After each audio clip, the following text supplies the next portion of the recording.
Hey, good morning, beautiful people. So, welcome to Friday's education series. Today, we are talking about GORD, gastroesophageal reflux disease, also commonly known as reflux. So, reflux is when the contents of the stomach pretty much regurgitates. That causes those common symptoms that we talk about with reflux, like heartburn, also that regurgitation, and also some people get trouble swallowing. So they're pretty much the three common symptoms of GORD.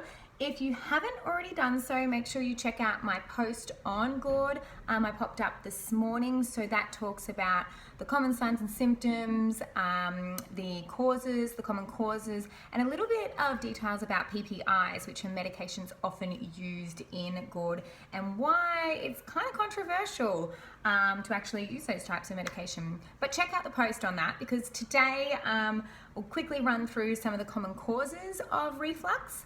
But really just want to go through some of the dietary things I do in clinic with some of my clients, and to give you a bit of an idea of treatment. So, as I was saying, GORD is that reflux or regurgitation of the stomach contents.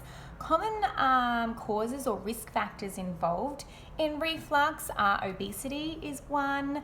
We've got gluten sensitivities, food reactions, especially if we're eating foods that are contraindicated in things like GORD that can actually irritate the gut lining or the stomach lining. Things like caffeine, alcohol, citrus fruits often are very irritating, soft drinks, tomatoes. There's a number of chocolate, unfortunately chocolate, one of my favorite things.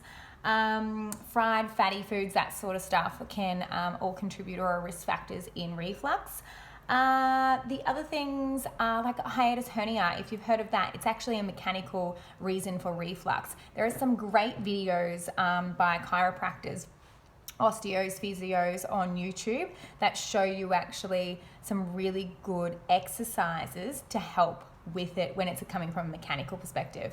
The other things are infections like H. pylori infection, Helicobacter. So I actually often check for that, especially if there's signs and symptoms there. So yeah, in getting your doctor to check that, they can check that as well. Poor dietary eating habits, eating too fast, eating really large meals. That's not going to help if you have reflux. Poor posture. I always have to sit up. Not that I get reflux, but poor posture is another contributor to GORD as well.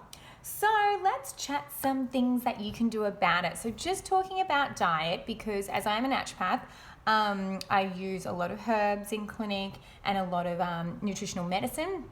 But that is very specific to the person. So there's no one size fits all. There's no one size fits all with diet, but I'd rather talk about diet because they're the things that you can trial as well on your own.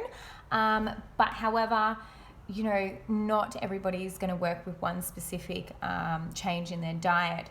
So dietary manipulation is one thing that we can change. So obviously changing what we're eating first and foremost. So especially those foods that I said can often promote reflux. So the caffeine, the alcohol, the fatty fried foods, soft drinks, garlic, onions, tomato, citrus fruits. They're the ones that you want to kind of eliminate first. Other things with dietary manipulation is reducing your meal sizes and then increasing frequency of meals, so you're still getting the nutrients you need, so right amount of protein, carbs, and fats. Talking about carbohydrates, low carbohydrates are actually shown to reduce reflux as well. So you can look into that sort of stuff too. Reducing fat and fiber has also been shown to help. Basically, it can slow gastric time, so we don't want that happening. Utilizing liquid meals. If you're having a flare-up, try liquid meals to start with. Pack them full of nutrients to get everything you need in them, but just for a short amount of time when you're getting a really bad flare-up, try liquid meals. Elevating the head of the bed. Some people, I believe I had a client once, it was actually one of my female clients who was telling me about her hubby put some bricks underneath the mattress to elevate the mattress up, so that can actually help with the reflux. As I get a lot of clients that get reflux at night time, so elevating the head ahead of the bed is going to be helpful. And the big thing is avoiding eating 2 to 3 hours before bed, because obviously you need that time for that food to go down the digestive tract. If you're eating just before bed and you get reflux, you're going to irritate that reflux even more.